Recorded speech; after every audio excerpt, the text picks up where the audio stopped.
Hello everybody and welcome to my channel. My name is Killed IRL and today I'm going to be checking out Katana versus Longsword The Sad Truth from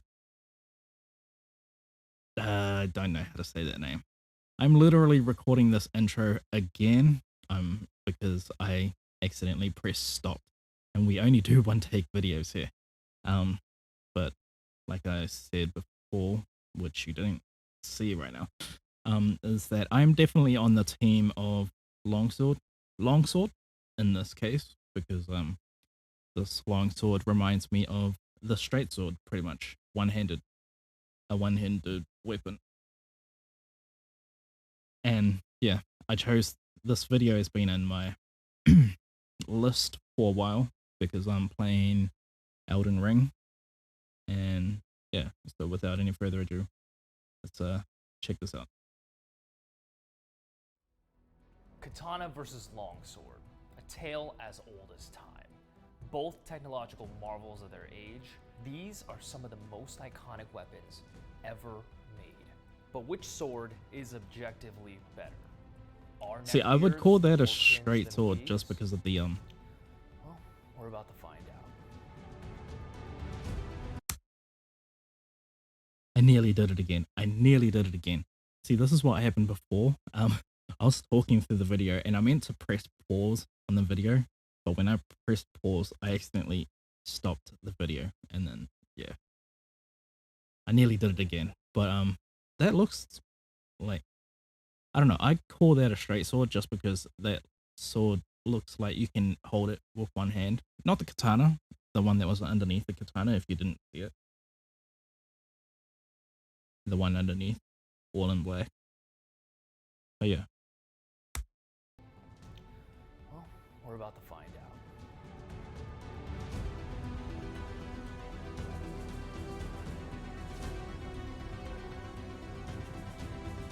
I like katanas and everything.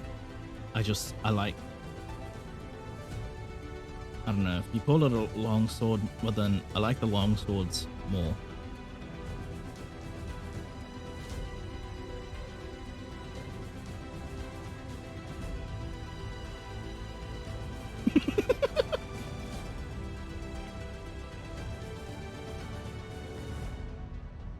Yeah, I like this guy already.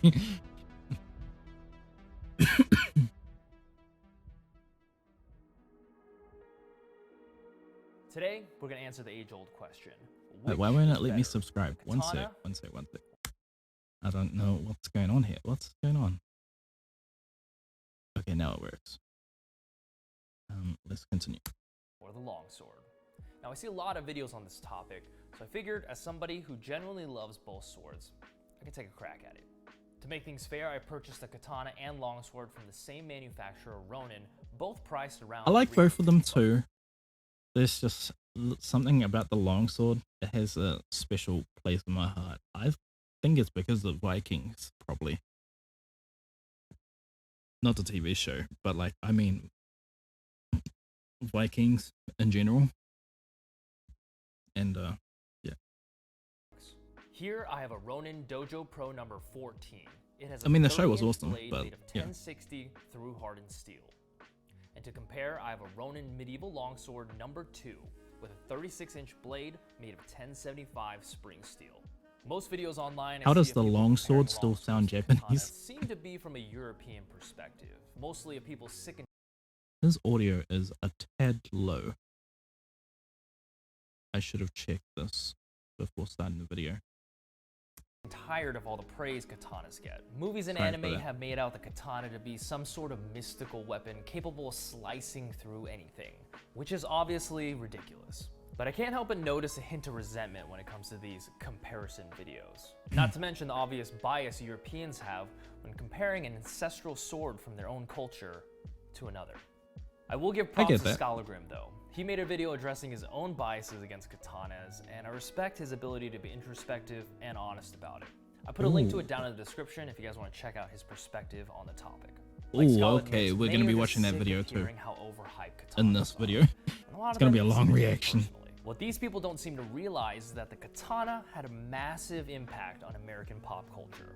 If you're a gun-toting, rootin', red-blooded American like me, chances are you fucking love katanas, because you grew up on martial arts movies, and you're really into Highlander when it first came out.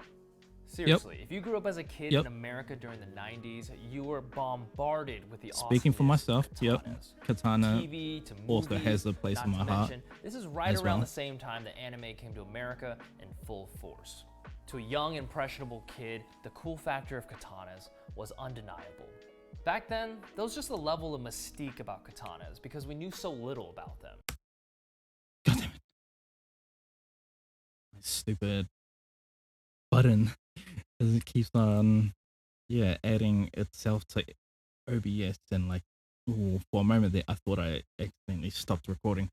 If you're looking for a real good Japanese sword movie, I highly recommend Zatoichi. Besides Zatoichi, I would also recommend oh my god, I completely forgot about it.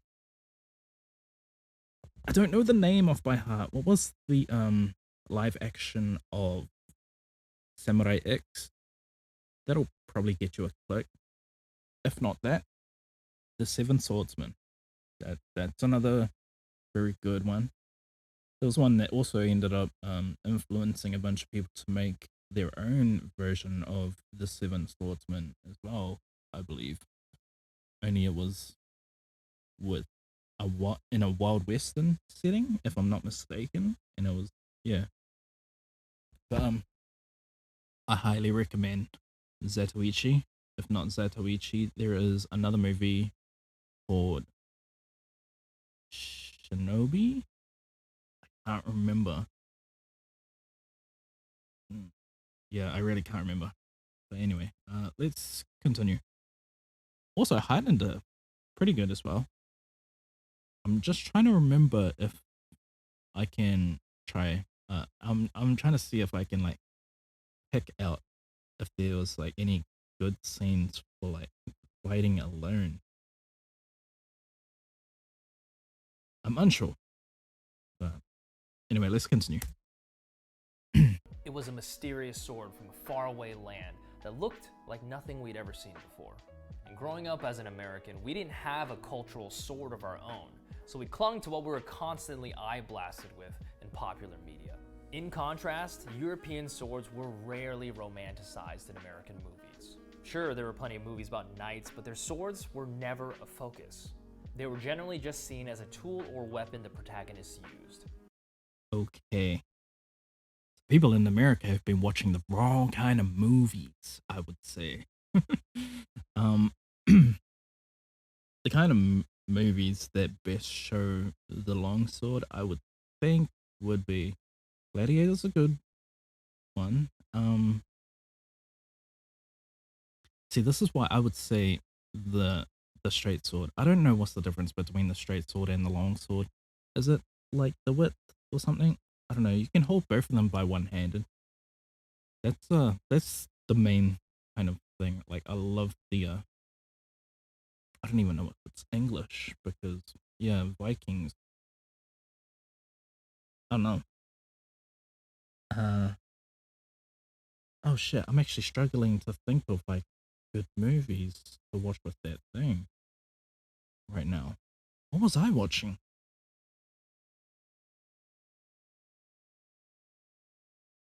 Shit, we're gonna continue. Might circle back to that. I might have some ideas for like longsword movies a little later on. With the exception of Lord of the Rings, which is why many Americans, including myself, became obsessed with medieval weaponry. Let's be honest, nobody actually thinks a katana can cut straight through another sword. Anyone who does is either 9 years old or sleeps with an anime body pillow every night. Alright, with that out of the way, let's take a look at the pros and cons of these. I would say katana can cut through other swords. I would say a lot of swords have that ability. I wouldn't say that ability is from the sword being so sharp. If you have a real sharp sword, then it's more than likely that it's very thin because it's sharp, and because it's a thin sword, all other swords against yours is gonna break it. Is what I'm kind of like saying. legendary swords. And to help me do this, my buddy Brandon, who practices HEMA, drove down to do some sparring with me to see how these swords stack up against each other. Keep in mind, neither of us are experts, and we're not trying to kill each other. I just figured a comparison video wouldn't be fair without actually physically pitting these swords against one another. I have my own sword style that I created for myself. I call it Broken Tail. Um, Very much like, I believe in Hime, the way how they have theirs is, I think it's called tail stance, when you have the sword behind your back and everything. But the way how they have it is that's both hands and it's behind you. And the way how I have it is turned in. if you're if you've ever like if you're experienced with Hime, I'm pretty sure that what I'm about to say right now, you might be able to understand and follow. So turned in, so holding the sword, straight sword, long sword, katana, holding it upright in your dominant hand, and just putting it behind your back, not aiming down, just behind your back, kind of like, who else has been in this stance before? Oh, kind of like one moment. Let me see if I can try find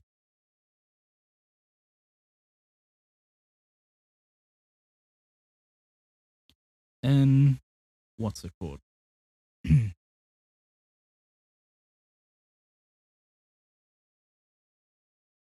Here, let me just quickly exit video just so that I'm looking at pictures of Kirito, because he had a style kind of that was, it wasn't like mine.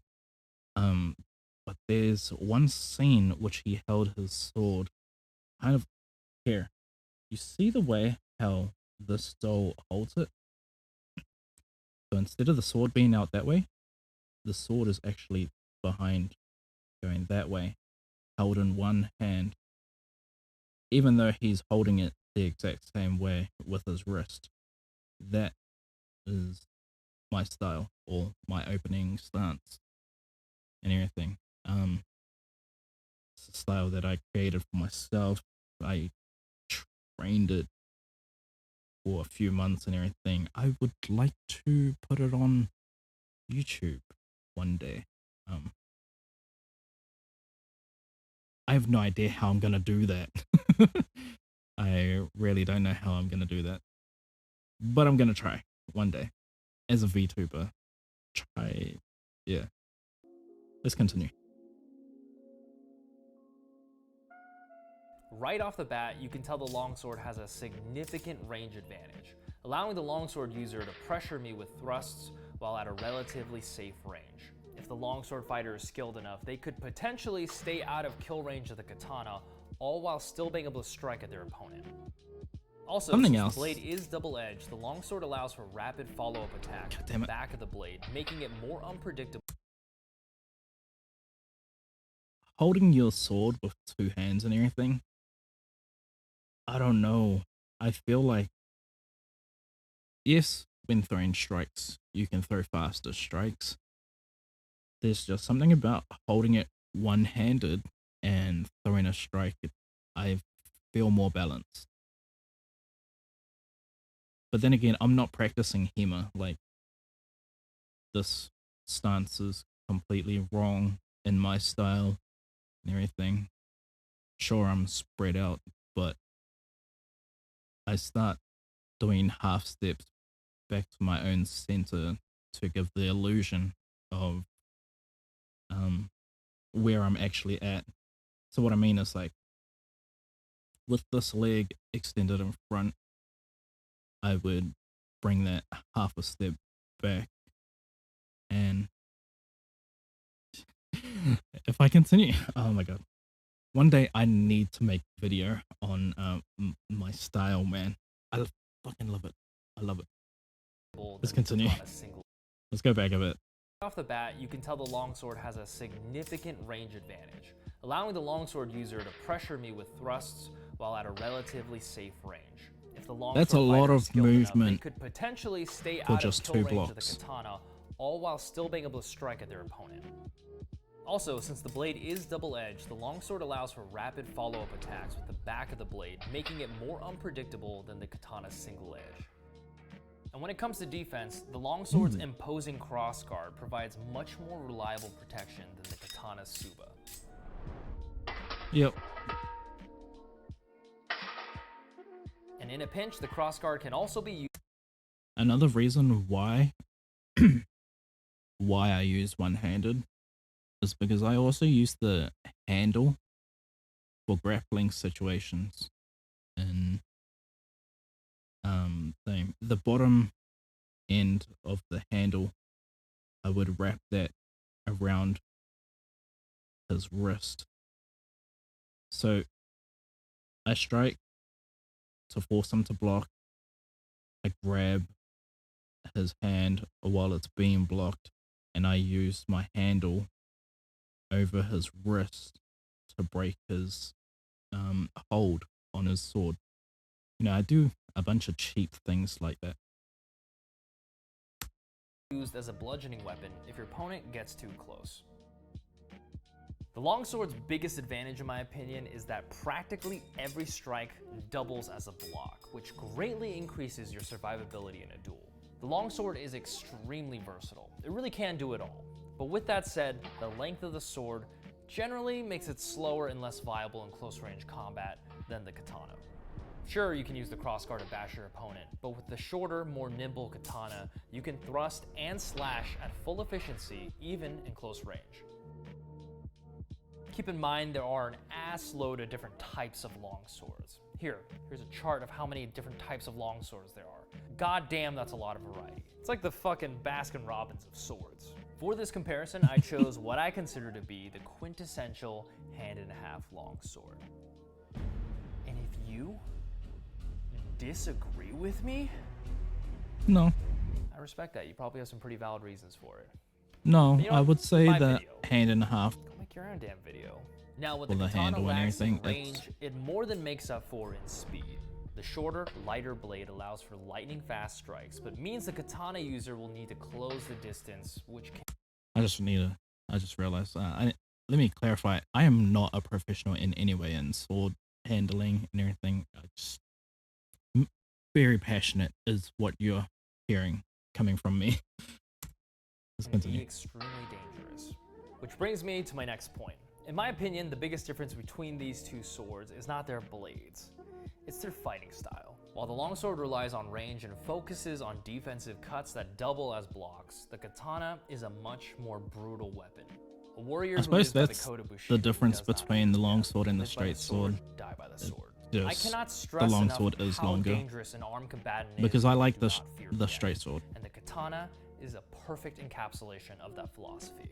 End the fight in a single devastating strike or die in battle with honor. To a samurai, nothing is more important.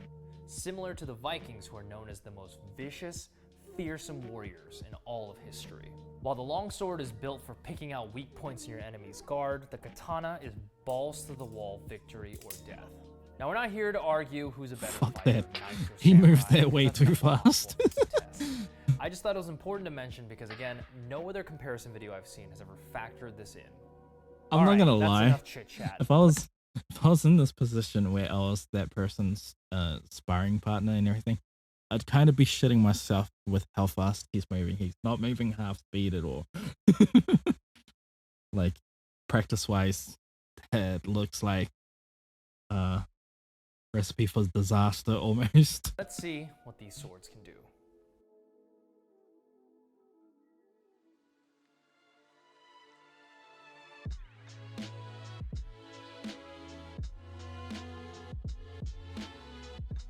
I would love to do one of these tests, man.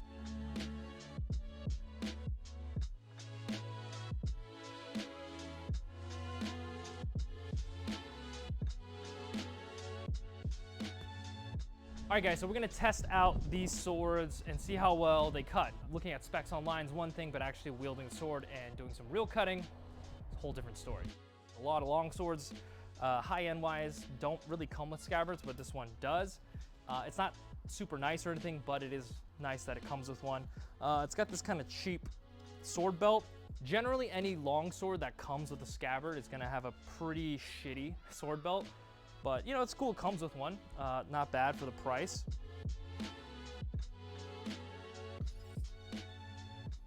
Nice blade. It's a handsome blade. It's got a bit of distance. It actually taper, might which be is actually video pretty games. impressive. The It's got a reason why I genuine like leather handle, the which is stitched nice and tightly. I will straight say sword. the crossguard, the edges are pretty sharp. If I ram my hand It really probably quickly is across video it, I could games. potentially cut myself. And same for the pommel. But you know, you're paying $350 for a battle-ready sword. You can't really expect too much. But overall, pretty nice. The balance is a little weird on this sword.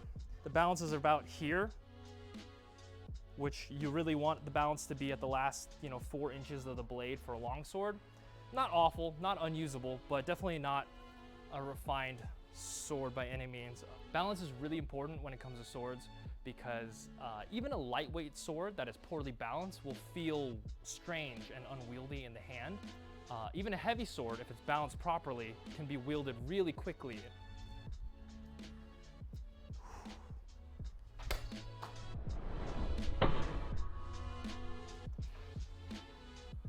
Oh, it's pretty good. It's marred a little bit. It's not super clean cut, but cut through it. Let's see how little effort I can put into it while still cutting it. The blade is so thin, it really travels through the target very nicely.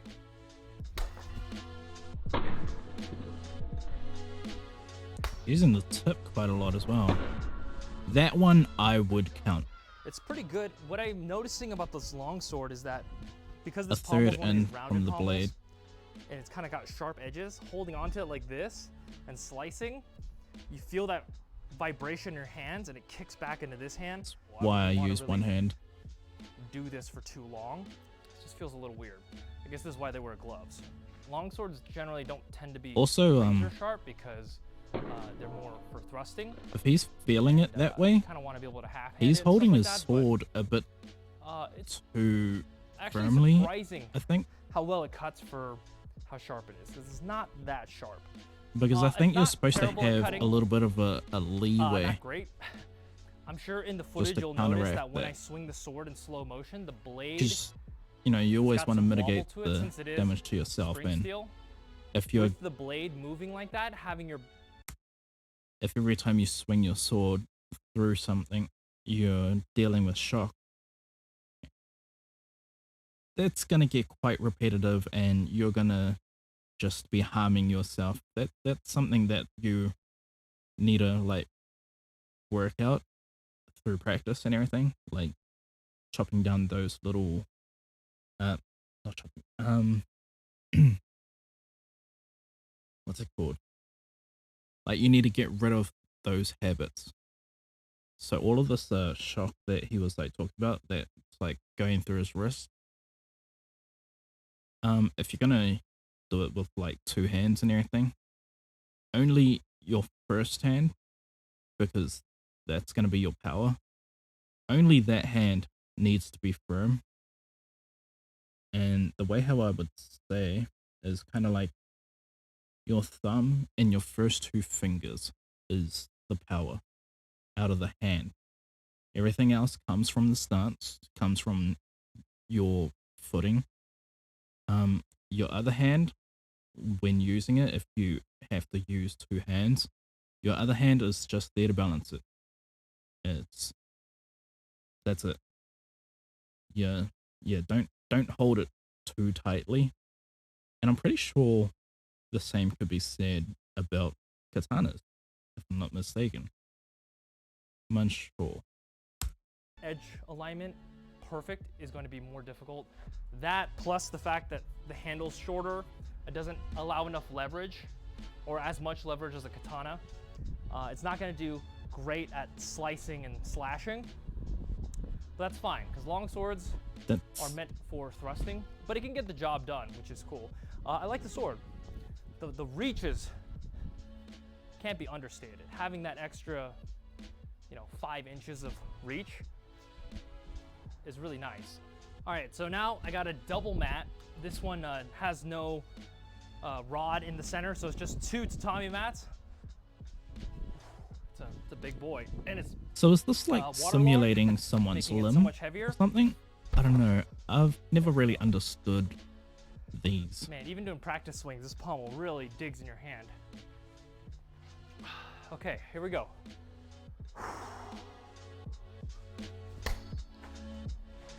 Whew. Made it through. Nice. Plus, did he sharpen it Pretty at all? clean cut. Not bad. I do remember him fun. saying that he bought it battle ready. I don't know if he's like sharpened it at all. I'm unsure if like companies can sell you weapons that have been sharpened because, yeah, isn't that like classified as an actual lethal weapon or something? Much less like, selling someone a loaded gun, pretty much. I don't know. Either way, either way, if it's me in this position, I'm sharpening that sword before I use it. Because, yeah, if you're like pulling a sword straight out of the fire, so to speak. I mean, I'm not saying that that's what's like happening in it or everything, but like, yeah, I just can't trust that in my hands. Like, if I'm doing any kind of test and everything, if I'm to do a test, I'm gonna do the test to the best of my abilities, which I would not be going into a fight without sharpening my sword. Anyway, let's continue. Funny because with the longsword cuts, you can see some waviness in the cut going through because the blade is made of spring steel, so it's kind of Vibrating. moving and warping a bit as it moves to the target. Nice. It's pretty good. Since the longsword is a thrusting weapon primarily, I'm gonna test it with the thrusts. It's kind of the beauty of the longsword though, because it's made of spring steel. Thrusting. You can thrust the sword and it can bend and it'll just return back to shape. The reason why longswords are bounced toward the tip, I do have because thrusting you in wanna be my able to keep your repertoire for sword swords. tip constantly pointed My at your way's target and be able a to bit different. maneuver, but it really flies through the target. The only real downside I'll say to this longsword, Is the specifically weight. this design, is the handle is a little short for my taste. It's hard to get leverage on it, and the pommel is extremely uncomfortable, especially when you swing and you have to stop your cut. This thing just digs straight into your hand, even with gloves. So yeah, you are supposed to hold the actual pommel bit, and yeah, once again, I don't know if he's holding it too tight. You don't hold it too tight at all.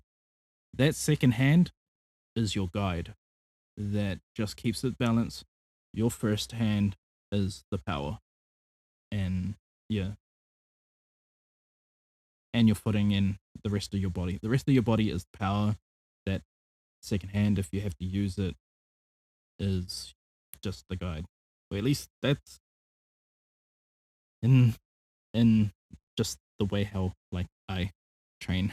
I don't even train that often, but like I'm finding myself very opinionated about like how he's using this. It's a little uncomfortable. The gloves definitely help, but I do hope that if anyone else watches this reaction and everything, and if you are a practicer of Hime or you also like practice swords and everything, please let your thoughts down in the comment sections. Also on like, what he's talking about and what I'm talking about as well. I'm curious. I'm really curious. Probably won't get that much comments or anything, but like, nevertheless, like I find all this shit fascinating. Plus, more information the better. Wielding wise, it's not the best, but definitely gets the job done. Having the extra, 4 or 5 inches of range is It's really nice. Okay, so we're going to test the Ronin Katana Dojo Pro number 14. It's got a really nice...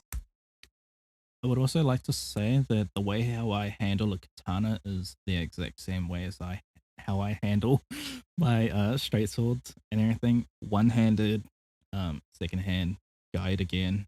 You know, I'm not a fan of using two hands on swords. The balance, it feels off in my body. Like it's too much focus. I don't know. It's kind of like as if you're trying to put your shoulders together and everything. Because that's essentially what you are doing. Both of your hands are coming together to control this one thing. And I've always thought that, like, you know, this is a tool and everything. It's an extension of yourself. So you don't just try one method. You try as many as you can. You know, you test, practice. Practice make perfect. Handsome red saya. Pretty cool sword. Personally, So I am a one-handed which is why there's swordsman. no hamon, so it's not differentially hardened. I will say this sword Not even a swordsman. is without a doubt train the myself. sharpest sword I own. I did not touch it. This is factory sharpness. This thing is scary sharp. It's kind of that sharpness that when you feel it, you're like, I'm curious, like, would not I'm gonna guess want that he's to be on gonna the receiving have end of this. in the description Since as it is well, too like, hardened, I imagine it's gonna be able to I'm guessing that he's gonna have the site where he bought both of these swords in the description as well. Because I kind of want to, like, see what a factory kind of like sharpen is and everything. I wouldn't trust a factory sharpen. I would always sharpen my own, not for practice or anything, because I don't sharpen swords for practice. I sharpen it if, you know, I'm gonna go into a battle of some sort and everything. I suppose I do actually sharpen it for practice now that I think about it. That sounds stupid. Yeah, because you still need to test everything, you know, because everything is just theory until you, like, put it into action. But yeah, let's continue. I practice with the, what's it called? The wooden kind of katana swords and everything. I have 3 of them. Actually, no, I think I have 1 of them because I gave both of my others away. Friends. Let's continue.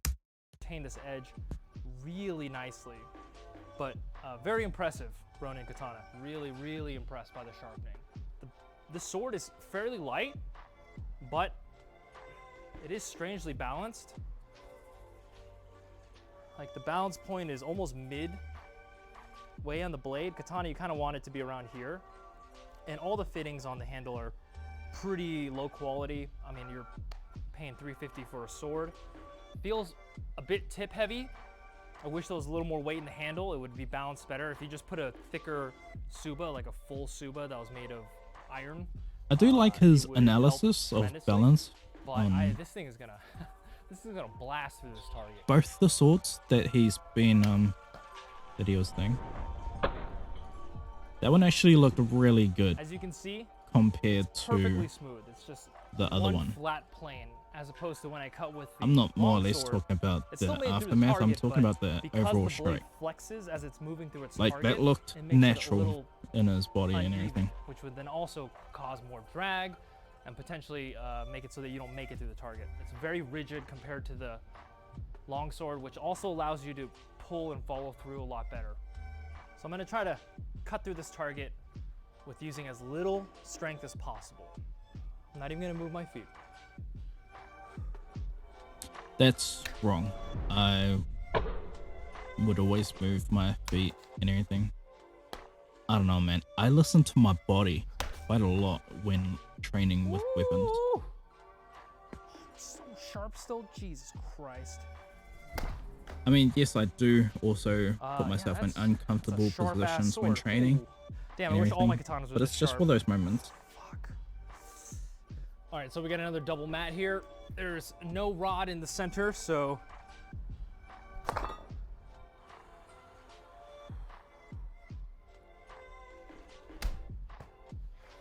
That was so easy. There's like 0 resistance going through that blade. Handle's pretty thin, but didn't really notice any significant vibrations. Yeah. I want him to try this Oh my stuff God, with this is a beast. the one-handed man. All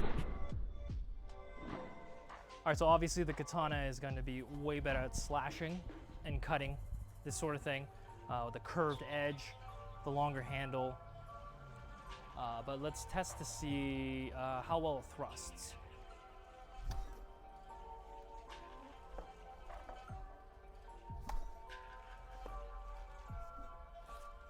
Definitely gets stuck in there. It's definitely harder to be accurate with stabbing with a curved blade like this. So thrusting with... Something I will say about thrusting, I would not use thrusting with swords in the middle of a fight. I would kind of lead away from that. I am slashing when it comes to fights and everything. I'm either slashing, counter-striking, or going off one move if I spot a chink in my enemies, like armor. And by armor, I'm also meaning their like posture, their footing. Very much, I would say it's kind of like I value fight IQ quite highly in combat and everything, and almost everything, martial arts, mixed martial arts, sword fighting, you know, I value it quite high. So thrusting is a complete no-go. It is, unless if I spot something which I can capitalize off of. It's the only reason. Main reason for that is because thrusting. Okay, so you are putting your weapon very far out in front of you, and that can be disastrous. That's leading you up to being disarmed. Being disarmed like in 2 ways, you know.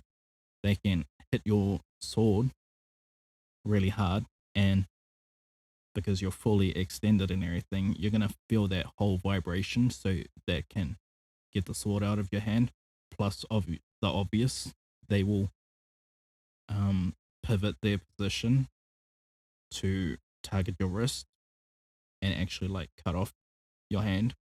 You know, another reason why not to use thrusts. Use thrusts as finishers.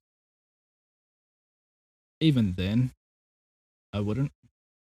But yeah, it's either a finisher or a lead. I suppose I have used it in counter striking as well, especially with my style. I've used it just with a few, what you call it, sparring sessions and everything, light sparring sessions. You know, we're not out here trying to kill each other. But yeah, still trying to find out. Anyway, let's continue. The longsword is clearly easier, faster, you can be more accurate with it, but yeah, I mean the slashing power on this is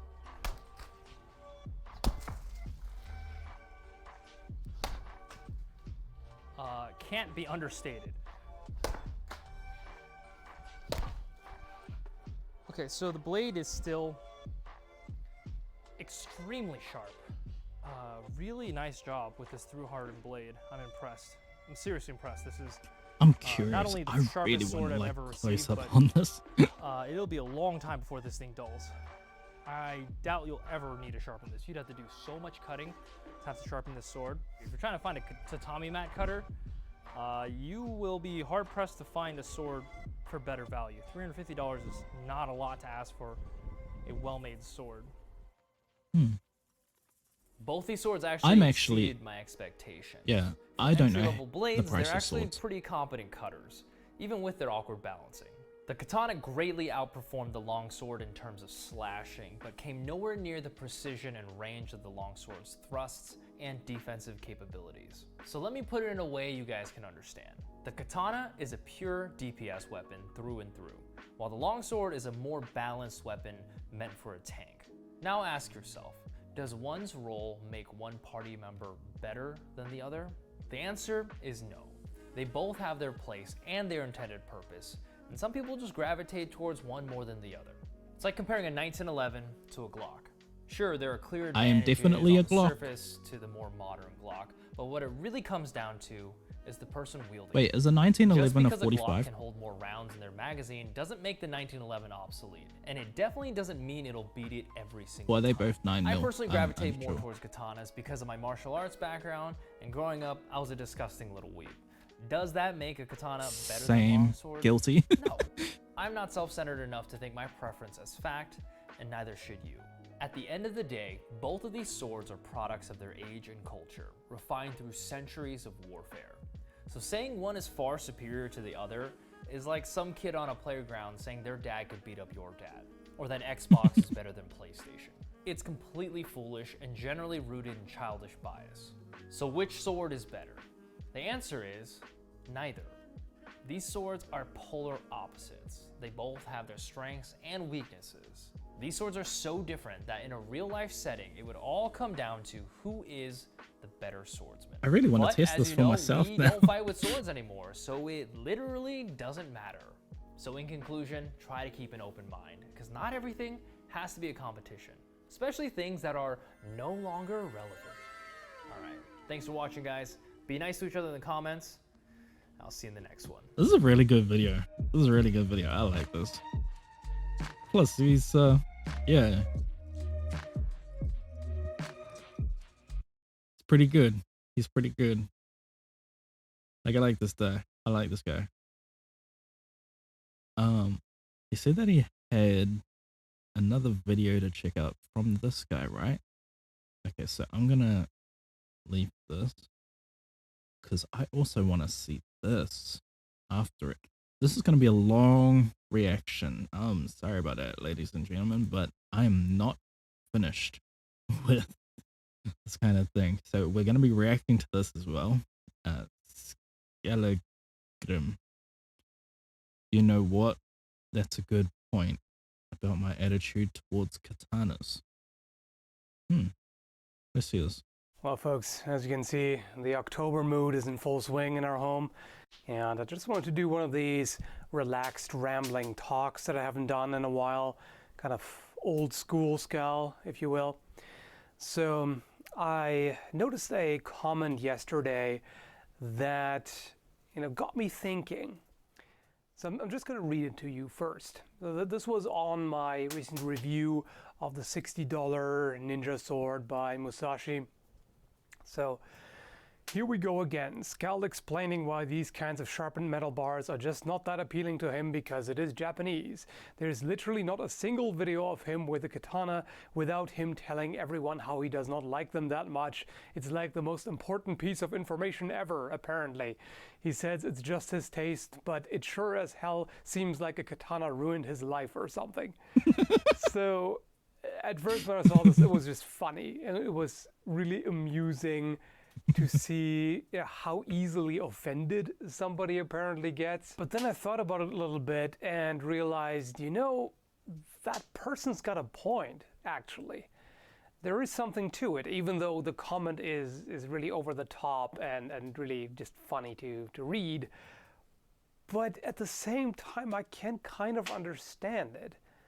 So I originally, when I pointed this out, that, I don't have a particular interest in katanas and whatever, it was just as a kind of disclaimer or as clarification in a review to let people know that, hey, I'm not super knowledgeable about these things and I don't claim expertise on katanas, and if my review is a little off or overly negative or whatever, then this is probably I'm just very why. passionate.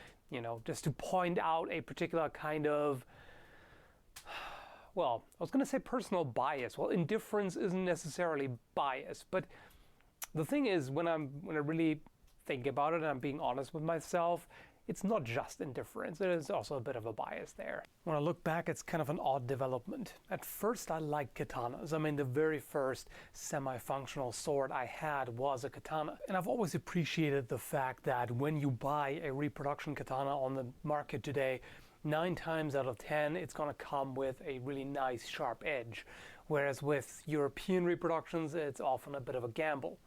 But over time I got more and more exposed to the overhype of Japanese swords on YouTube as well as on the internet elsewhere, and it just started to get annoying after a while, and eventually it just shifted over to dislike, and for a time I just really couldn't stand them anymore. Like around 2010, 2012, it was at the point where I was just annoyed by the damn things. Every time I saw them I was like, damn boring old katana again. And that was also at a time when katana memes were prevalent on the channel. I didn't read the bottom ones. Why are katanas illegal in the UK? Why are katanas illegal? Again, and that was also at a time when katana Jesus memes fuck. were prevalent on the channel. You know, on every video when testing everything, I was like, oh yeah, a katana could do this better. But you know, as time progressed, I thought, screw this, I'm not a sword hipster. It doesn't matter how popular or overhyped something is. I shouldn't let my opinion be affected by that, and I shouldn't dislike something just because of that. So let's just return to a neutral stance, so to speak, being kind of indifferent. And you know, whenever I do end up doing a review of a katana, I should just point out that, okay, this is not really my thing, so it might affect the review and all of that, which, you know, sounds all fine and good, and that's what you're supposed to do as a reviewer. You're supposed to keep the bias to a minimum. But of course, being human, that's not easy. I mean, everybody has confirmation bias. So what that means is, if you have a preconceived notion or an opinion of something, you're actually more likely to seek out information that confirms that opinion, or you're even more likely to remember information that confirms what you already believe, and you're less likely to seek out and remember information Oh, I that thought he runs was doing counter to testing that. as As well. much as I try to avoid that, looking I back, didn't I realize realized that this was kind I of fell for that every now and then, where I would see a demonstration of a katana that performs really well, and I'd be like, yeah, whatever. And then I'd see a demonstration where a katana fails, and I'd be like, yep, it's not that great after all, see? So it's a bit silly, and the same unfortunately happens with everything to everyone. I've seen that also on my channel with regards to European swords, where people would say, you know, long sword, best as ever, and you know, the katana is useless. And I always cringe when I see stuff like that, because I mean, come on, it's nonsense. These things were used in history for a reason. If they didn't work, I would always say that it's never about the weapon, and it's about the person who's wielding it.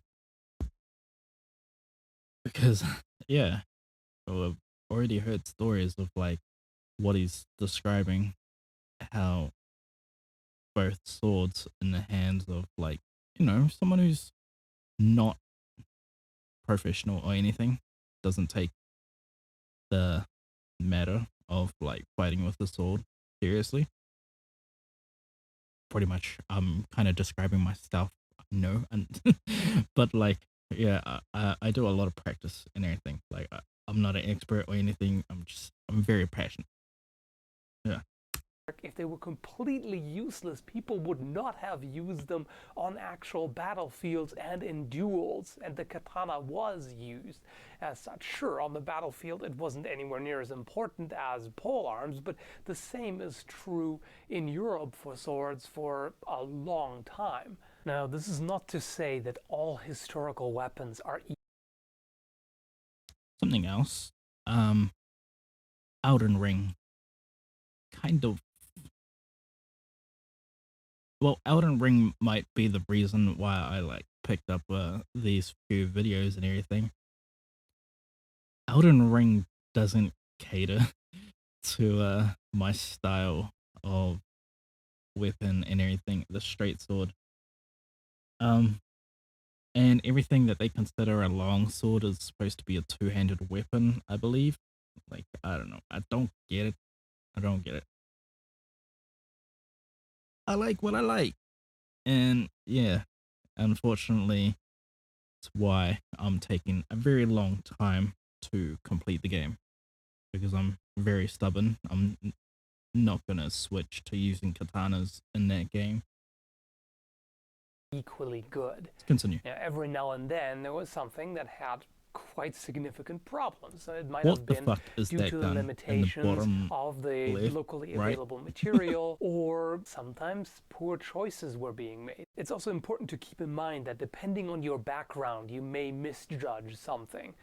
For example, if you have a background in Kenjutsu, you may jump to completely wrong conclusions about European swords and their quality, and vice versa. If you have a background in HEMA, you may jump to the wrong conclusions about Japanese or Chinese or any other swords, really, because they have certain shortcomings for the style, the techniques that you practice, but of course they were not designed for that, so it doesn't really matter if they're used in a different way. Those drawbacks might not be actual drawbacks. Case in point, my dislike of discards for a long time, which I've now changed my stance on. They wouldn't work as well for European longsword techniques. Well, duh. Again, they're not meant for that.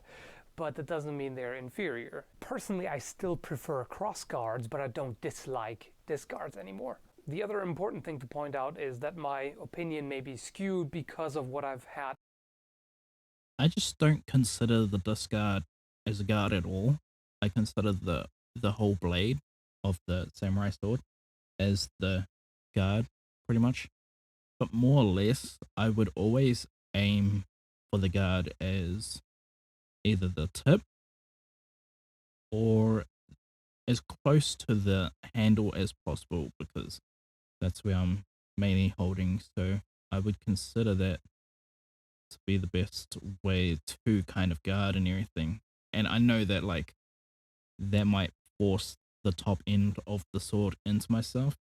I'm aware of that already.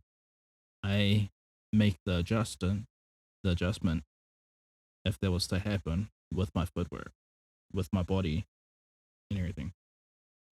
So yeah. Available. Because I didn't have a particular interest in Japanese swords, I wasn't really willing to spend a lot of money on them. Whereas on European swords, I've spent quite a bit. Over $1,000 for Albion swords. For example, I've never handled a single katana I don't in like that sort of price range. The highest I think I've what do they had call those? was one made by Ronin Like Katana, which saboteur was, kind if of I swords? remember correctly, like 600. So that was a little different, but that was a Shirasaya, so it was essentially just the bare blade without the full fittings.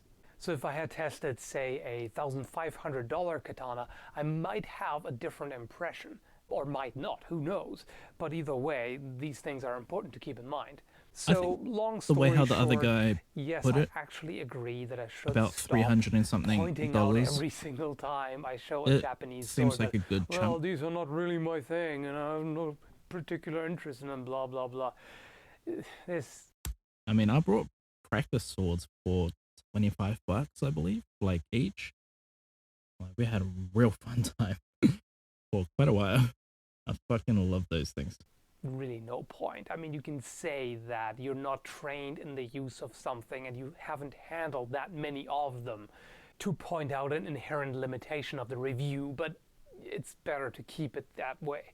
And I will try harder to stay as objective as possible and eliminate these biases as far as I can. And I hope you will do the same. Alright, let's leave it at that. Thanks for watching and have a good one. It's okay. Yeah. It's just someone who maybe fell out of love for the katana. Nothing wrong with it. Kinda. Ooh. Wait, is this the sword that he was talking about? Ninja sword, $60. Can I have a look at this? Well, I folks, love. I was bribed to I review. actually. I love how it is straight. I really like that. This sword here. I'm such a sellout. Fuck, man. I kind of want to like go on a real long kind of thing. Oh my god, they have the reverse blade. Ooh. We might come back to this. It's gonna be a long video. I'm so sorry, but we're gonna continue by watching another one. This is by Shadeversity. Shadeversity. I think that's how you say it. I watched one of his videos before and everything. Let me go back and like a few of these. This one was sick. You know, I can feel what he's saying with this and everything. Yeah, he might have fell out of love for the katana. I'm not gonna lie, I really want to watch that as well. So we might. This episode of Shadowversity is brought to you by It's my gonna be a new really long full video. chainmail print t-shirts and pants. As well as full print hoodies and new Shadowversity t-shirts, which are tunic I like his chainmail-like merch. hybrid His prints. merch They're looks pretty awesome. cool. Perfect for LARP or just showing your medieval enthusiasm to the world. You can wear the long sleeve one under a shirt or the short sleeve one just out there because it's awesome. It is a high detail Speaks very well as well, man. Like it's one thing that I definitely like about this guy. It's pretty cool. historically accurate riveted mail print made from real chainmail itself, and it's awesome. So if you're interested in grabbing Speaks with yourself a set, purpose. there is a You know what I'm link saying? in the description below. Shadowversity. Greetings, I'm Shad, and I have addressed the katana in many videos on my channel, trying to dismiss the misconceptions, but also establish what are its strengths versus its weaknesses. And the katana generally comes up casually in many different video topics, and then I have my full large katana series.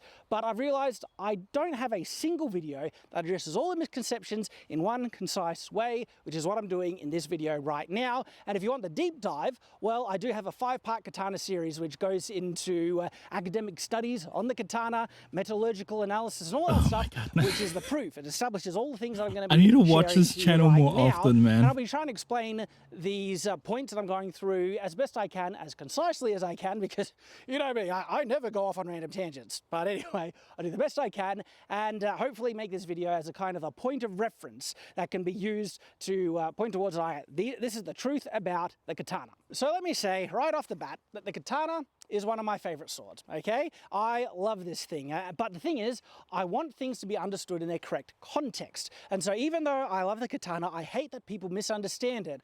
And they also put the katana on a pedestal to make it seem like it's better than every sword in the world. It's not, okay? The katana is not a magical sword that is the best sword in the world. I don't It is actually great feel at that. what it's meant to do. So when put in the correct context of what the katana is made for, what it excels at, it's great at that. It doesn't mean it is the best at that. What I'm cutting. The katana is a beastie cutter. Is it the best cutter in the world? Well, I mean, it depends. What makes good cutting, okay? If you made a sword that was ridiculously top-heavy, that you just needed to drop it and it would cut through anything, well, yeah, you could say it's a... My ideal kind of sword is definitely one that opens a lot more blade vessels. So what would they call it? Singing swords? They were the kind of swords that had the where there was kind of like a hole in the center of. Let me see if I can find a picture real quick.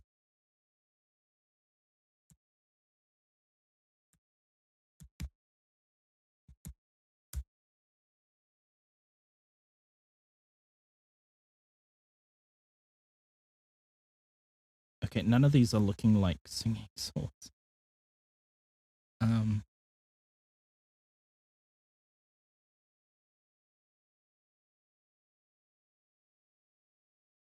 Okay, where's a singing sword? I mean, I understand that people might think that this is a singing sword, but I kind of wouldn't. Where's the kind of sword that I mean?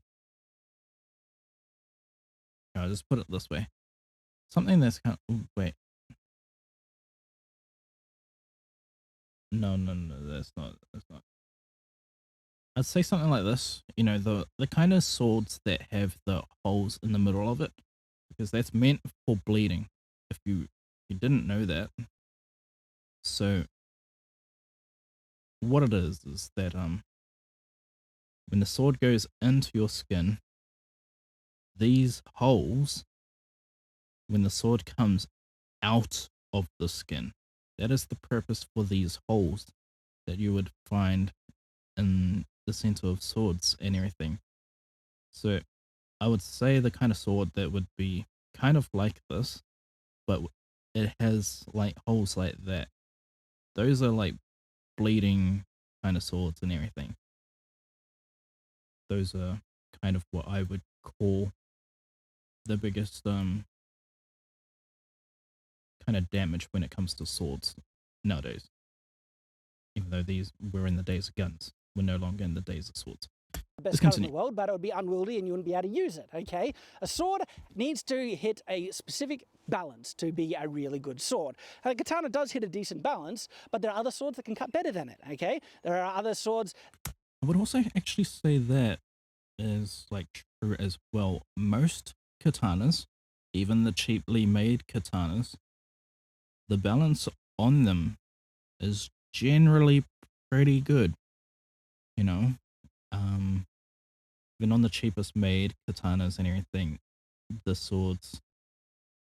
I mean, unless if the sword is so cheap that you don't actually have the what's it called, the metal that's in the sword. Like if the metal stops at the handle and the rest of the handle is wood, that's the only way that it's yeah, that's the only way that it's a bad, like that it's super cheap as a katana. That are better. Well, there are other swords that exceed it. Certain other things that just the katana doesn't, excel at. Like it can thrust, but it's not the best thruster in the world. Okay, in terms of how nimble it is and how easy you can redirect the blade, there are other swords that are far more nimble than it. Okay, so the first thing out of that, we need to understand and address the katana is not a magical sword and it's not the best sword in the world. It is a great sword at cutting and what it's meant to do. It's pretty rubbish against armor, okay? And in a one-on-one duel, if you're fighting someone with another sword, it has a lack of hand protection, everything like that. But that's the first misconception out of the gate, is that it's not magical, it's not the best sword in the world. These next points I'm going to elaborate on further, but I'm just going to say quickly is that the steel is not the best steel in the world, okay? The katana is not the sharpest sword in the world. It is not the strongest sword in the world. It is not the lightest sword in the world. It is not the most shock-absorbent sword in the world. And this slight curve does not increase cutting capacity. All these things that I just mentioned are things that I've heard academics try and claim about the katana and that it is better in these qualities than any other sword. All of those things are incorrect, and I'm going to explain why. I'll start with the metal, and this is one of the most misunderstood things about the katana, and it is usually the cause or reason that people give as to why it is stronger, sharper, lighter, and all these things. And it all comes back to that it was folded 2,000 times, and because that's made it so incredibly strong. And people who say that's not that every if you fold steel katana 2,000 times, it inherently makes it better, stronger, sharper, all these things, honestly have no idea about blacksmithing or metallurgy. And I used to say that it was the folding, like when I was a teenager, I was fooled by these documentaries and even pop culture that it's because it's the folding that does it. No. Okay. Folding steel is only necessary if the steel you are starting with has impurities in it. If the steel you are starting with has the right carbon content, it's the right grade of steel, and it doesn't have impurities, folding that steel will make it worse, okay? When you forge something, you inherently lose carbon content to the oxygen around it. All the smacking, all the heating, all the scale is the steel oxidizing, oxygen bonding with it, okay, flaking off. And when you... So that's what I remember hearing about when most people were talking about the folding 2,000 times thing. There was one thing that was like about that was because they fold it so many times, there was something about like it's what's it called? The minerals or whatever the hell it's called are being bonded and broken apart so many times that like it's going even smaller, so it's like getting stronger that way. I didn't even think of like this other stuff that he's kind of saying and everything. Me personally, I don't know a thing, so I'm quite enjoying this conversation that what he's talking about. fold it, not only do you have a chance of trapping scale in the folds, you are decarburizing the steel. And the more folds you do into steel that has already got the right carbon content, the more carbon you will lose, which means you could render it down back into iron, all right? So folding steel does not inherently make it better. What it does do, it can remove impurities. How does folding steel remove impurities? Well, this is one. If you have non-metallic inclusions in this steel, they have a lower melting temperature than the steel itself. So when you heat up this kind of block of steel to the point where it isn't liquefied, the steel isn't liquefied, but it's red hot, well, the non-metallic inclusions have liquefied. And when you hammer them down, fold it around and hammer it down, you can squeeze those little pockets of liquid non-metallic inclusions out of the steel. And the more you do it, the more you fold it, the more you squeeze it out to the point where you can actually pop them out of the steel itself. It does not remove all the impurities. In fact, folding steel like this, it is impossible to remove all those impurities. You can get rid of the larger pockets of impurities and a decent amount. So it does help purify the steel. And then the next thing, the impurities that you can't get rid of, because it's impossible to remove all those impurities in this method, you homogenize those impurities uniformly throughout the steel. So that means when you hammer it out into a long blade now, it means there's no one large pocket of impurities that would cause a fatal point where the blade will break. It's all uniform, which means you can be very assured that the strength of the sword at this point is as strong as the sword at this point. Next thing, the folding method on the katana wasn't folded 2,000 times. You can reach up to 2,000 layers, but you only need like 20 folds to get there. Think about it. One fold, you got 2 layers. 2 folds, you have 4 layers. 3 folds, you have 8 layers. 4 folds, you have 16, 32, 64. It goes up, okay? So you can reach the glorious 2,000 It's actually 11 folds layers, to get 2,000? but not 2,000 folds, okay? If you folded steel 2,000 times, you would probably render it down into iron and ruin it. So then, why do they fold it? Well, it's because, like I said, the steel they start with has a lot of impurities in it. And the method, okay, the actual folding method is an ingenious method to be able to take this lower quality steel, and it is lower quality, okay? Now, people say tamahagane, the steel that the katana is made out of, is glorious. No, it's just high carbon, okay? And especially with earlier technology, it could be difficult to make higher carbon steel when you didn't understand the processes perfectly, okay? But the tatara, the big, smelting thing that makes tamahagane, the tatara, is in its most basic state, a large bloomery furnace. And bloomery steel has been known in many cultures for thousands of years, before the medieval period even, okay? Bloomery steel, it's how they started smelting iron in the classical period, even with the Romans, okay? Bloomery forges has been known for ages. The difference between the Tatara and other bloomery furnaces is that it's big. It's a big bloomery furnace, but that is it. And the other thing that kind of proves what I'm talking about, okay, is the metal, the big metal slab chunk thing that you get out of a tatara, that's not all tamahagane. They actually have to look at it, break off chunks of the steel that has the right carbon content. Why? Because just with any other bloomery, this is the whole thing about bloomery furnaces, it doesn't fully liquefy the iron. And if the iron isn't fully liquefying, that means that the carbon content can't diffuse evenly through the iron to get perfectly uniform high quality steel as a result. The steel that you're going to get out of it is going to have a lot of non-metallic inclusions, and the carbon content is not going to be diffused uniformly. And so what they do when they have this big chunk of metal from the tatara, they break it apart and they look for the bits of steel that are shinier, a bit more silvery, because the more silvery it is, the more carbon content it has. And then they actually look for what is good tamahagane, which is steel that has the right carbon content, break it off into chunks and keep them together. This is why tamahagane is always in little chunks, and they need to be flattened out and put into this kind of thing to be forge welded together, okay? If it was if the tatara made good quality steel, they wouldn't need to do that. It would already, you'd get a puck out of it of good quality, uniform, with no non-metallic inclusion, so pure steel of the right carbon content straight away. You wouldn't need to fold it then to get rid of the impurities, and then you could just bash it out into the length that you want. There are many types of steel that is actually better than tamahagane, the steel that makes the katana traditionally,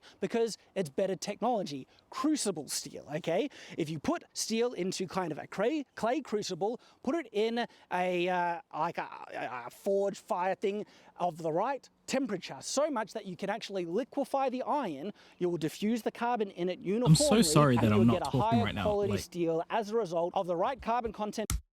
He has me very invested. And he's just talking about steel. Oh my god, man. Like, holy shit, compared to the amount of like what I've been saying, what I've like contributed to videos that were before this, compared to this moment, I'm like, I'm very, I'm very much like appreciative of what he's talking about and everything. Is like different methods and techniques of just like the steel alone that goes into a sword. Like, damn, man, I love his knowledge. It's amazing, fascinating. Love his videos as well, man. Oh my god, this is still the second video that I've watched from him. I need to watch him more. Oh my god. In it uniformly, and you would get a higher quality steel as a result. All three of these videos are going to be in card at the end of the video if you made it this far. And the reaction, I don't, yeah. Okay, I'm just continue. Of the right carbon content out of the gate, if you put this crucible in a furnace that can get hot enough to the point where it will fully liquefy the iron, the impurities will naturally float to the surface, okay? These are bits of like glass, silicon, and all the other things, but generally, all these bits of rock, dirt, and everything, they melt and they rise to the surface. They float on top, and then the carbon gets fully diffused evenly throughout it. When the result is a puck, it gets diffused evenly in the puck, and you get much better quality pure steel as a result. And guess what? This is technology that did exist in the medieval period, okay? Not everywhere in the medieval period, because this is the thing people need to understand, both in medieval, Europe and medieval era Japan, is that there was good quality and bad quality, but everyone always grabs the best quality katanas. Do you know how many crap quality katanas there were that just would bend easily, couldn't hold an edge, that didn't have the right carbon content and were closer to iron than steel? There were a lot more than people realize, okay? Sword quality historically was always on a spectrum, and the best quality smiths, okay, the best smiths would be able to make the best quality ones and they'd get paid more, but there are a lot of crappy ones out there, okay? And people tend to like to compare I mean, you know why there were a lot of crappy ones out there. Because not everyone could afford the good stuff, yet they still had to fight the wars and everything. So it came down to the governments and everything. These are our soldiers. We need to arm our soldiers with something. So it makes sense. Best quality katana with the worst quality European swords. But no, all right? If you want to compare best to best, you can compare the best quality katana against the best quality European swords. And when you do that, you're looking at swords that were made out of crucible steel that actually are made out of better steel. Having said that, though, the differences in quality are very small, in all honesty, in terms of the actual strength and durability. What has a far greater impact on the strength and durability of a sword is not necessarily the steel, as long as the steel is decent, okay? And the steel that you get, the resulting steel that you get out of the folding process on a katana is decent. And same with, even crucible steels. Like, the differences between good crucible steel and the steel that you get in the katana, they're both pretty good. And I would say crucible steel is naturally better because it has less impurities and it's more uniform and all those things. But the differences between crucible steel and katana, traditional folded steel, are so small, in regular use, you would barely notice it. Okay, you'll barely notice those strength differences if you're comparing best to best. Okay, so even though I think the crucible steel is better, you wouldn't really notice the difference. The thing that causes a much larger difference in its handling and mechanical properties is the quenching stage, okay? The quenching and tempering stage. Now, the quenching and tempering stage is very important because that actually gives the katana not only its iconic curve, but also its iconic Hammond line, which is the wavy pattern you see on katanas, okay? The katanas traditionally, when they're traditionally made, are done through differential hardening, where they will make the edge harder than the back. This is in contrast to most European methods of forging swords in the quenching and tempering stage, where they have a mono hardness. It's not differential, it's all the same, uniform throughout. Which is better? Well, there's pros and cons to both, but one has a massive advantage over the other, which I'm going to get to.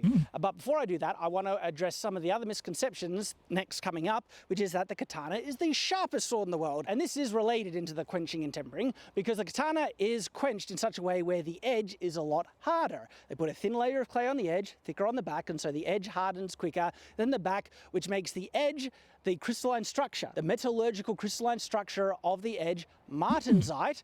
Then they have pearlite, which is another crystalline structure, which is not as hard as martensite.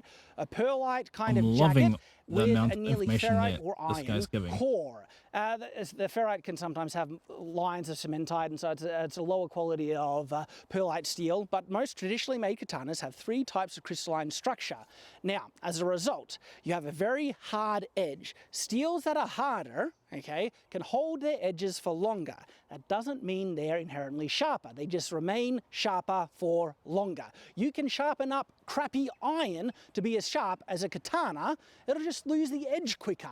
That's the difference. Now to the misconceptions of the katana's strength and shock absorbency, because this is directly impacted by the differential hardening that I was mentioning before. People assume that because the back edge of the katana is not as hard as the actual edge, that somehow makes it shock absorbent and therefore resistant to chipping and dinting and breaking. That's completely incorrect. In actual fact, because the edge is so hard, it's actually more prone to cracks. Okay, the harder something gets, the more prone it'll be to crack instead of just deform and dint. Okay, so that's the first misconception to break off. And then people assume that it'll be resistant to bending, which is also completely incorrect. What differential hardening will do, and I'll come closer to the camera, is if you have a harder edge and a softer back, is that when you get a crack or something that impacts them, because remember, the edge is much harder on a katana than the other parts of the sword. When a crack happens and it reaches the part of the blade that's softer, and there's a really soft internal core on most katanas, which is closer to ferrite,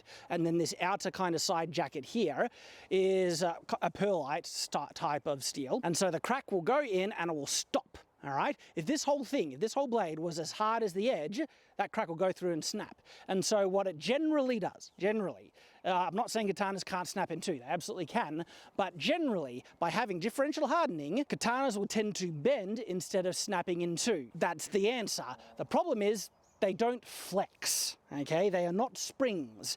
And to get a spring, the whole sword needs to be about as hard as what the katana's edge usually is, martensite, but then it needs to be tempered, which relieves some of the stress and gives the sword springiness. Now that type of steel is what you'll find in the best quality medieval European swords. Springiness. See the springiness of my sword, and it's a far more springy up at the tip, okay? It's made to do that because this is a practice one, all right? That is purely possible because of the type of steel that this sword is made out of. It is martensite that has been properly tempered to give it the springy quality. Now, if I did this, if I flexed the katana as much as I'm flexing this sword, it would stay that way. It would bend and stay bent. This is the truth about the katana, okay, is that they are not as durable as other swords, but they are generally far more resistant. So here, see how easy it is to flex this sword this much? To flex the katana to that same level, I would need to apply far more force. So it is more resistant to flexing, it's more stiff. The reason why it's more stiff is because it's thicker. Do you see the thickness difference in these swords? I'll try and kind of turn them on the thing. If you can't see it, the katana at the tip is 3, almost 4 mil thick at the tip, compared to this, which is about 1.5 to 2 mil thick at the tip, okay? So resistant to flexing, capable of flexing. The problem is when the katana does eventually flex, even though it takes more force to flex, when it does, it's gonna stay bent. Katanas bend, they don't flex back, unless they're made out of modern steel. A lot of modern katana reproductions aren't made in the traditional way. They're made in this way, with spring steel, because spring steel is ultimately more durable. So almost by necessity, katanas need to be thicker to resist any bending, because when they bend, that's where you run into troubles. So to make it a balanced, functional sword, a couple of things need to be done. The blade needs to be a bit shorter, because if you're going to have a blade so thick at the tip, if you have it as long as a long sword, it's going to be way too top heavy. So do you see the length differences here between the katana and long sword? Quite different in length. Too top heavy if you made as long. Now, having said that, there are katanas that are about as long as a long sword, and they are beastie choppers. So they're not completely unfunctional. I think generally they will have a bit of a, thinner tip, but they won't be nearly as nimble as longsword, and it's an interesting trade-off, because this longsword, if it was sharp, would have nowhere near as much bite if you cut with the tip as you can with a katana. See, this is one of the advantages that the katana gets. Remember, There's a bit of a trade-off. With a katana being thick at the top like this, its chops are devastating even when you strike at the top end. And so even though the katana is shorter than the longsword, okay, to get a good effective, really good chop with this longsword, you would need to strike someone about right here on the blade. But with the katana, you can actually get a good chop right at the tip, and you don't always need to aim further down the blade. And so in that sense, the katana still has decently good chopping range. But where the longsword really excels at, it's of course in thrusting, okay? And having said that, if you try and chop someone and you're just out of range, but with the longsword, because it's longer, it's just in range, well, you could still like slice someone's throat open. So even though the longsword isn't as good with chopping at the tip, it can still chop, right? So it's always a decent trade-off between the two. And remember, the katana isn't a horrible sword, like I said at the beginning. I'm just trying to dispel the misconceptions. But one of its great strengths is its cutting capacity, and it does get that because it's thick, okay, and rigid and resistant to vibration because of that. One of the weaknesses longswords and any swords that have, you know, thinner blades on them is that they're much more prone to vibration. And if you hit something with wrong edge alignment, they can vibrate and bounce off, whereas the katana is particularly resistant to that because it's thicker. So now I've addressed the overall strength of the katana and the myth that it's shock absorbent because of the differential hardening. No, it's shock absorbent because it's thick, right? But yeah, it's not gonna flex back. So now let's address one of the other myths, is that the curve assists with cutting ratio, and the answer is it doesn't. It's barely got a curve, okay? Not like it's barely off straight. Now, you can get advantages in the cutting ratio if a sword is more prominently curved, like, you know, say Tolwas, the whole scimitar kind of family of swords, Tolwa, Shamshir, those ones, right? And Scimitar, very prominently curved, okay, then you can, of course, do wide draw cuts, but the type of draw cut you can do with a katana, you can do with a longsword. You can strike and draw in when you're striking, and you can also do push cuts just as easily. And remember, the katana barely has a curve. It's barely off straight. And so the drawing motion that you can get between a straight sword and a katana doesn't change much at all. I tested this with a 3D model in my katana series, and the additional cutting ratio is pittance. So much so, it's not even worth mentioning. The whole reason why the katana has a curve is actually due to the differential hardening process, okay? Because the back is thicker than the edge, there's more steel that wants to contract when you quench the actual blade, and so that pulls the blade back. First it curves forward, because this cools down faster, because the back cools down slower, it then pulls it back, and then the katana gets its natural curve. So it's purely from the differential hardening, but the thing is, you could still make a straight katana with differential hardening if you started with an inverse curve. This is actually proven in one of Alex Steele's videos, where he was trying to make a rapier, and he was trying to make it straight, and it was always curving to the side because he, I forget what he did with that one specifically. I think he did a different pattern on one side. He wanted like a hamon line or something like that. And so to get the rapier to remain straight, he needed to make an inverse curve, quench it, and let the cooling down pull it back into straight. And you can see, look at that. That is some serious bend. And then up at the tip, like that's crazy, crazy bend. Completely unacceptable. It's still bending. I think that gap is still increasing as it's cooling. Unbelievable, right? Righty-ho, we put a bend opposite to the way that it warped itself as it did its final part of the cooling. It's still just as curved. I wonder if this time, however, it will straighten. Fingers crossed. All right, let's have a look at this thing. But that is straightened. No way! What? What? What the? This is freaking magic! So it can be done, all right? And so people who made the katana could have made it without the curve. If they wanted to, it would be a lot more work. So, and because the curve, I mean, it looks good, and it does have an advantage. It certainly doesn't harm its cutting ratio. So there's no real point in going to all the work to make it straight. And there is an advantage, and it's that the curve makes it kind of auto-correcting in its edge alignment, and it's simply proven by this. If I hold the katana like this and let it roll, watch how it rolls. See that?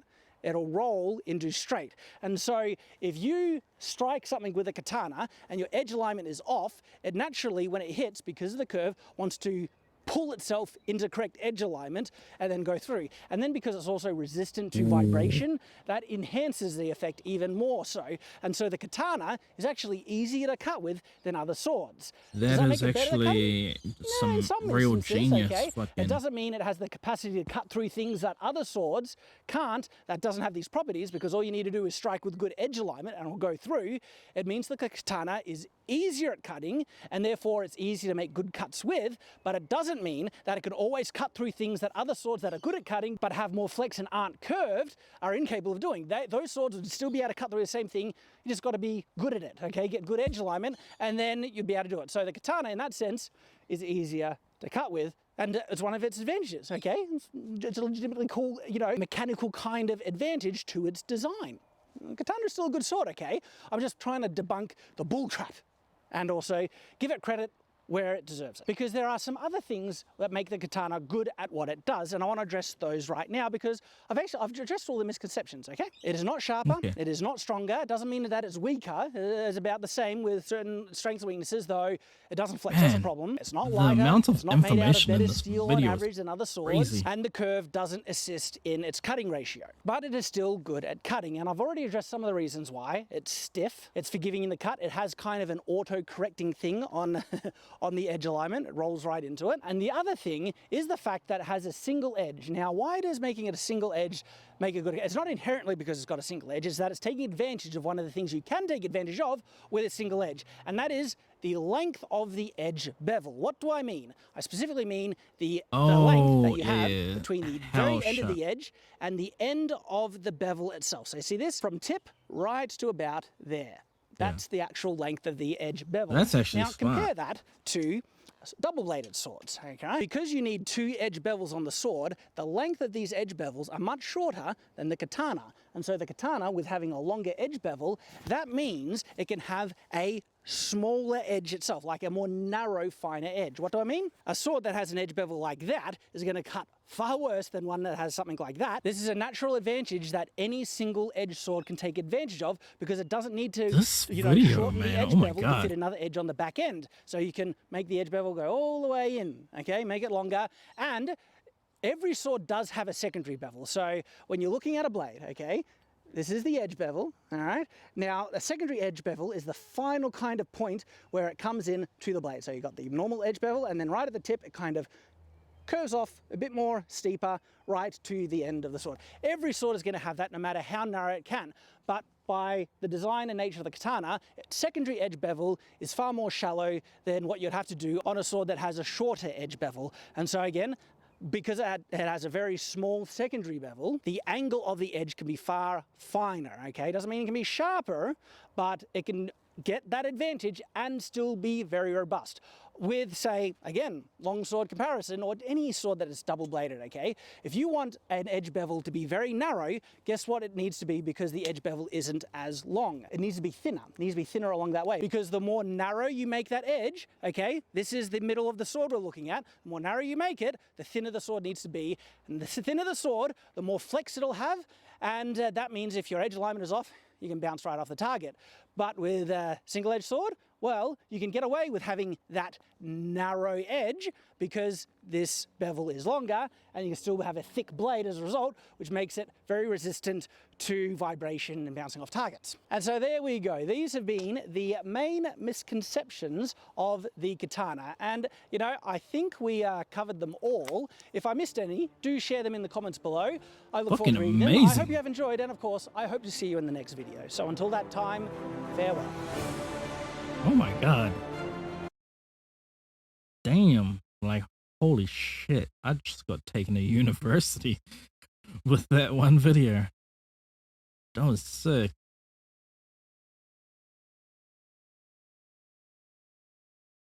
I would watch that other video, but it's about rapiers, and I don't really want to watch it. But not about rapiers. Rapiers are definitely... I don't know. There are people that like them, but yeah, it's just not me.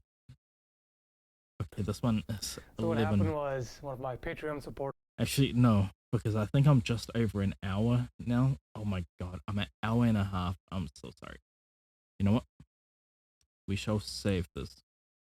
I'm gonna save this. And I'll check this out another day. Sometime, probably another one of the months and everything, because this video is going up in January, if I'm not mistaken. Yeah, January. Currently 14th of December right now. I'm just preparing videos in advance and everything. But oh my god, I liked what I saw in that video and everything. And all videos, you know, all videos were good. Gonna have cards which are on screen and everything. Links to all 3 of the videos, and you can check out all of their channels as well. You know, be a ton of information and everything in there for you to back up your own mind about things. But this was amazing. Oh my god. Yeah, that's gonna be me. Goodbye. I hope you like this reaction.